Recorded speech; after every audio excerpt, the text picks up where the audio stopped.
हे नागौमी देव, नाग के शरीर का जहर उसे मिला हुआ सबसे बड़ा वरदान माना जाता है। दुर्भाग्यवश इस सपोली का जहर एक हादसे में नष्ट हो गया है। नाग प्रजाति के नियम अनुसार अपनी पुत्री के कल्याण के लिए इस सपोली के माता पिता उसे अपना जहर दान करना चाहते हैं।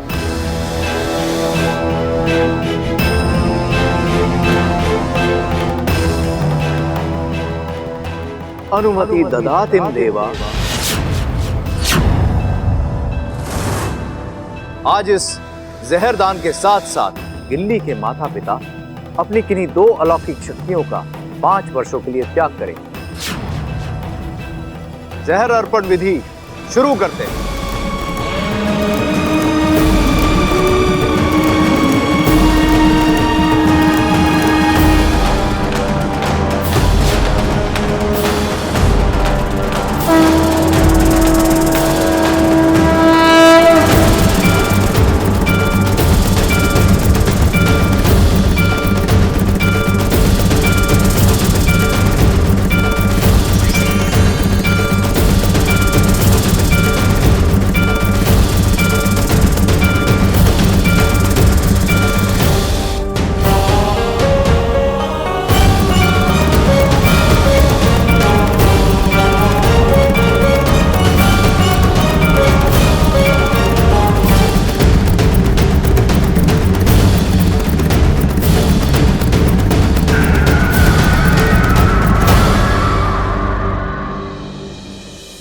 गिल्ली, अब तुम्हारे शरीर में तुम्हारे माता पिता का जहर प्रवेश कर गया है।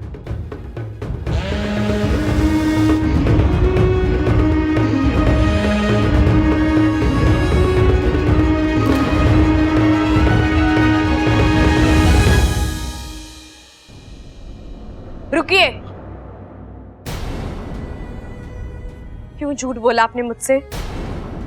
इच्छा, घर चलकर बात करते हैं ना बेटा। नहीं, मुझे अभी इसी वक्त बात करनी है। मुझे अपने सवाल का जवाब चाहिए। इच्छा तो नहीं पिताजी, ये वही माँ है ना जो अपनी बच्ची के लिए खुद आग में जलने को तैयार हुई थी, जो उसके लिए जान देने पर तुली हुई थी। जो माँ अपनी बच्ची के लिए अपनी जान दे सकती है, वो उसे अपना जहर क्यों नहीं दे सकती? नहीं दे सकती, क्योंकि जहर दान देने का मतलब अपनी आधी शक्ति खो देना है। कमजोरी आ जाती है और फिर हमारी उम्र बढ़ रही है, और इस बढ़ती उम्र में अगर जहर का दान दे दिया तो हमारी तबीयत बिगड़ जाएगी। माँ, आपको लगता है मैं आपकी इन बातों पर विश्वास कर लूंगी? इच्छा, तुम विश्वास करो ना करो, हमें कोई फर्क नहीं पड़ता। सच्चाई तो यही है कि इस उम्र में हम अपने जहर का दान नहीं कर सकते। और तुमने सुना नहीं, इस विधि में जहर दान के साथ साथ अपनी 2 शक्तियों को त्यागना पड़ता है। हाँ, लेकिन 5 साल बाद वो वापस भी तो आ जाती है। और इन्हीं 5 सालों में अगर हमारे साथ कोई अनहोनी हो गई तो? नहीं, हम ये खतरा नहीं उठा सकते।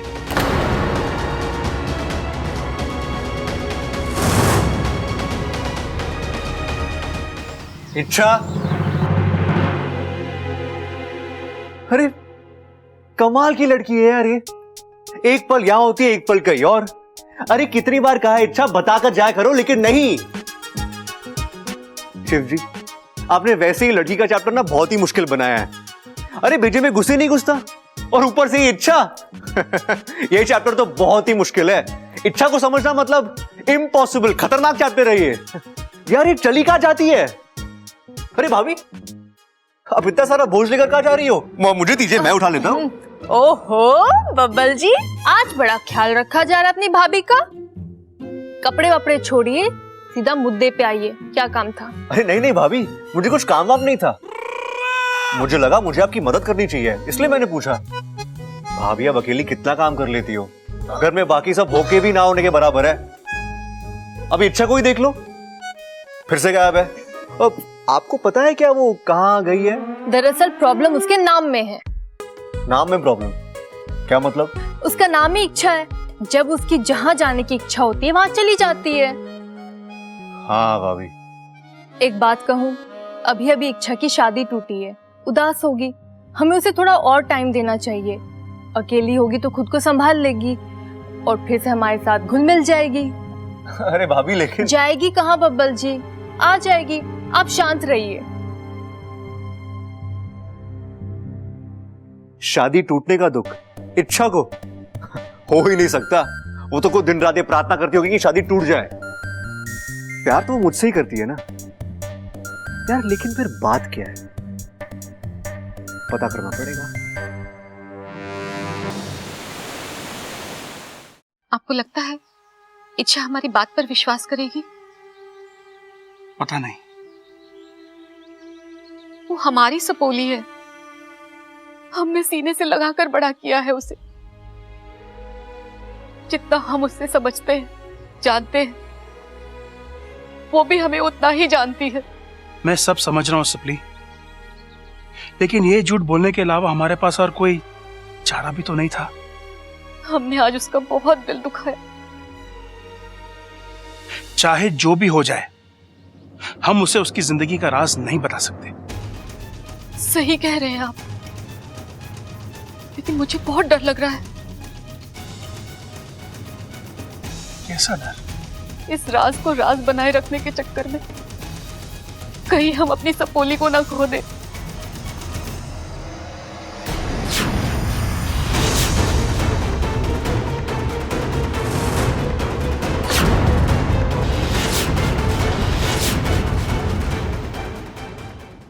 माँ, पिताजी, किस राज की बात कर रहे थे आप? सिपली, मुझे लगता है कि इच्छा को सच बताने का वक्त आ चुका है। नहीं, आप क्या? सिपली, बोलने दो मुझे। अपने दिल को संभालो इच्छा। आज जो मैं कहने जा रहा हूं, हो सकता है उसे सुनकर तुम्हें धक्का लगे, तकलीफ हो, हमारा दिल दुखे, लेकिन इच्छा, जो सच्चाई है हम उसे नकार तो नहीं सकते ना। पिताजी, आप बता भी दीजिए। ये उन दिनों की बात है बेटा, जब तू 2 साल की थी। एक दिन अचानक तुमने जिद की कि मुझे इंसानी बस्ती देखनी है। मैंने और सिपली ने तुम्हें बहुत समझाया, लेकिन बचपन की जिद। हम तुझे एक सुंदर से बगीचे में ले गए।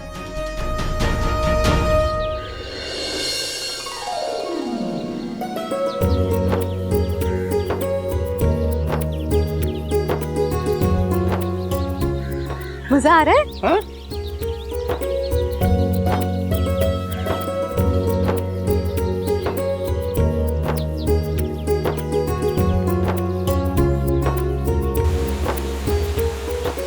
सिपली, वो देखो झरना।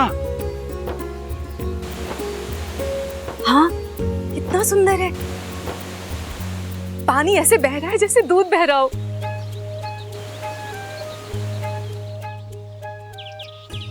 वहां देखो, वो पंछी।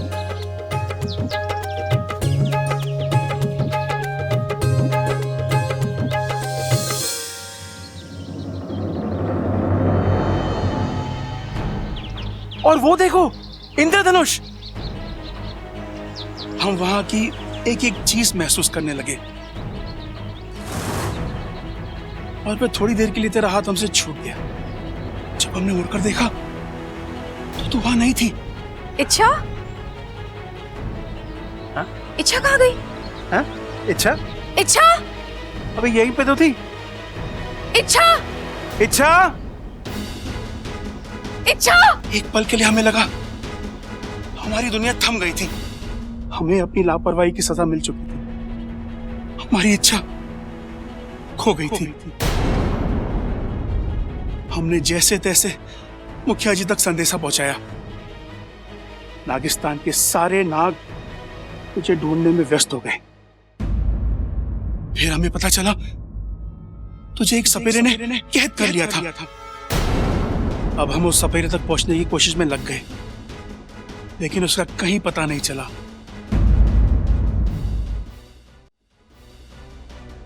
फिर कैसे ढूंढा आपने मुझे? और पिताजी, इस कहानी का आपके जहर अर्पण से क्या? बहुत करीबी रिश्ता है सपोली। जिस सपेरे ने तुझे कैद किया था उसने एक बहुत बड़ा षड्यंत्र रचा था।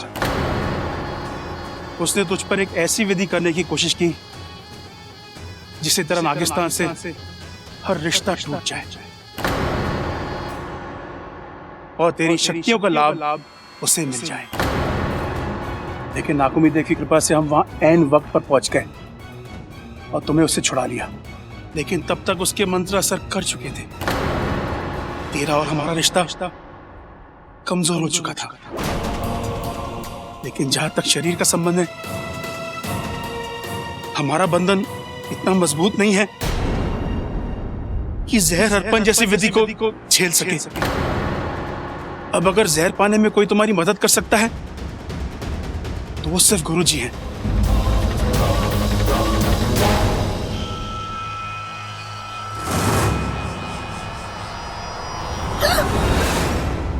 वाकू, तू डरा दिया तूने मुझे। अच्छा तुम यहाँ कर क्या रही हो? वहाँ दुनिया तुम्हारे लिए परेशान है, दोनों घरों के लोग तुम्हें ढूंढ रहे हैं और तुम। मैं भी तो वही कर रही हूँ, मैं अपने आप को ढूंढ रही हूँ। मतलब? अच्छा तुम जिस काम के लिए नागिस्तान गई थी वो काम हुआ? चाचा चाची से बात हुई? वो तुम्हें जहर दे रहे हैं ना? नहीं। क्यों? क्योंकि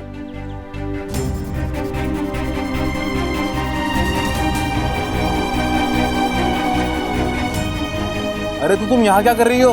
गुरुजी के पास जाओ। और वहां जाकर भी कुछ नहीं होगा वाकू, बस एक और बहाना सुनने को मिलेगा। मतलब? मेरे पिताजी ने जो भी मुझसे कहा है वो सब झूठ है। क्या? असली राज कुछ और ही है वाकू। वो दोनों अभी भी मुझसे कुछ छुपा रहे हैं। उनकी आंखों में साफ दिखाई दे रहा था और ऐसे में मुझे तो कुछ समझ में नहीं आ रहा वाकू। जिन माँ बाप ने हमेशा मुझे सच बोलने का संस्कार दिया, आज वही मुझसे झूठ बोल रहे हैं। मुझसे क्या छिपा रहे और क्यों? अच्छा मुझे लगता तुम कुछ ज्यादा ही भावुक हो गई हो। नहीं वाकू, मैं अच्छा ये वक्त इन बातों का नहीं है, ये बातें हम बाद में करेंगे। तुम अभी गुरुजी के पास जाओ और अपने जहर का इलाज कराओ, वो ज्यादा जरूरी है। जरूरी तो मेरे सवाल भी हैं वाकू, मैं गुरुजी से वो भी पूछूंगी और इस बार जवाब लिए बगैर मैं लौटूंगी नहीं।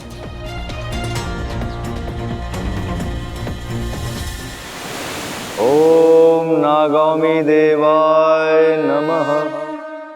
ओम नागामी देवाय नमः। गुरुजी,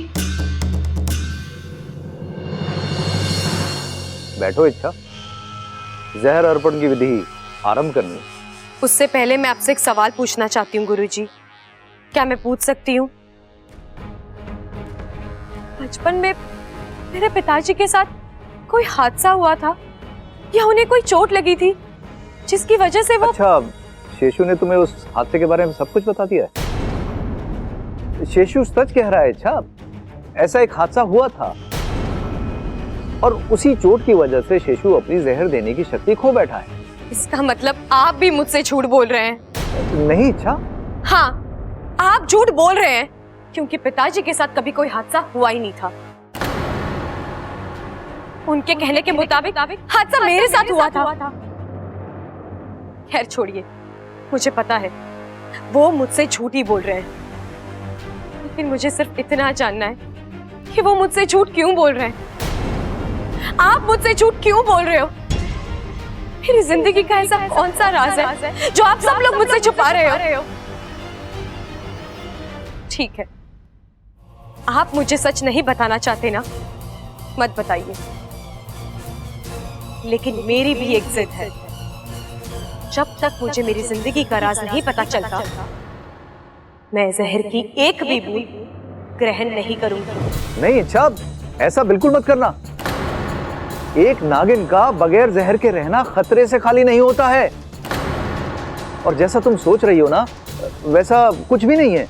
जो भी हो, मुझे वो जानना है और अब मैं खुद मुझसे जुड़े राज का पता लगाऊंगी, और जब तक मैं उसमें कामयाब नहीं हो जाती, मैं जहर ग्रहण नहीं करूंगी।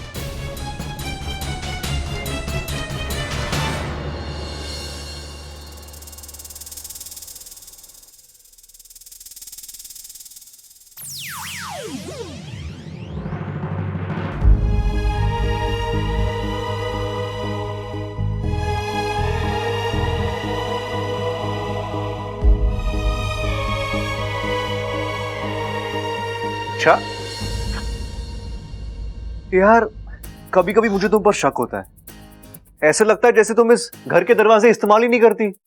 ये क्या बोल रहे हैं आप? अरे और नहीं तो क्या, अभी कुछ देर पहले मैं तुम्हें यहां देखने आया था लेकिन तुम यहां थी ही नहीं। और ऐसे हर बार होता है, जहां मैं तुम्हें ढूंढता हूं तुम वहां नहीं होती हो, जहां तुम होती हो वहां मैं। उफ, खैर छोड़ो, अभी तुम कहाँ थी? बबल जी, एक बात बताइए, मेरे यहाँ होने ना होने की चिंता आपको क्यों लगी रहती है? मैं कोई बच्ची नहीं हूं जो खो जाऊं। जानता हूं तुम बच्ची नहीं हो, इसलिए डरता हूं मैं, और तुम्हें खोना मैं बर्दाश्त नहीं कर सकता।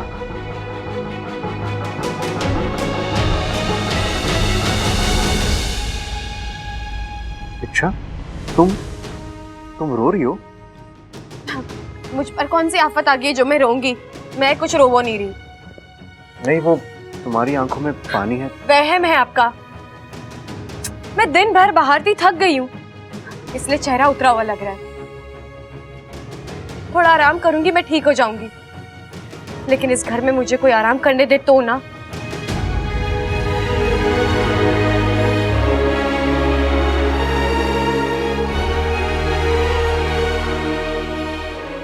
अच्छा, घर में सबको लगता है कि तुम शादी टूट जाने की वजह से दुखी हो, लेकिन मैं जानता हूं तुम बहुत खुश हो। तुम मयूरेश के साथ शादी करना ही नहीं चाहती, क्योंकि तुम्हारा प्यार मैं और मैं ही रहूंगा।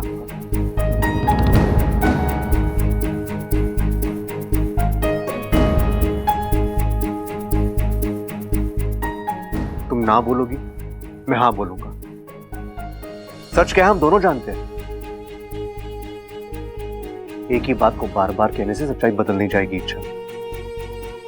और हाँ, ये थकावट का बहाना किसी और को देना, क्योंकि मैं जानता हूं कि ये आंसू थकावट के नहीं, दर्द के हैं।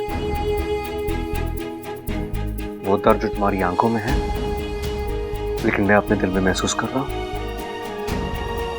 देखो इच्छा, मैं तुमसे तुम्हारे रोने की वजह नहीं पूछूंगा, लेकिन एक बात हमेशा याद रखना, तुम्हारे हर दर्द में मैं तुम्हारे साथ हूं। तुम मुझसे अपना हर दर्द बांट सकती हो।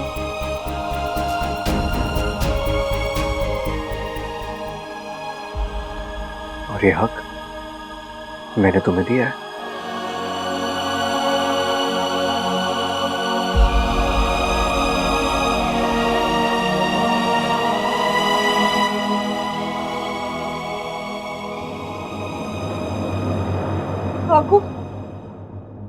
वाकू, कुछ पता चला? अच्छा, मेरे पास तुम्हारे किसी सवाल का कोई जवाब नहीं है, लेकिन मैं इतना जरूर जानता हूं कि कुछ तो है। जो भी है वाकू, पता लगाना होगा। लेकिन इसमें खतरा है। तुम्हारे पास ना तुम्हारी शक्तियां हैं, ना तुम्हारा जहर, और बाहर कदम कदम के ऊपर दुश्मन घात लगाए बैठा है। तुम ऐसे कैसे? छोड़ ना वाकू, मैं क्यों सोचूं इस बारे में?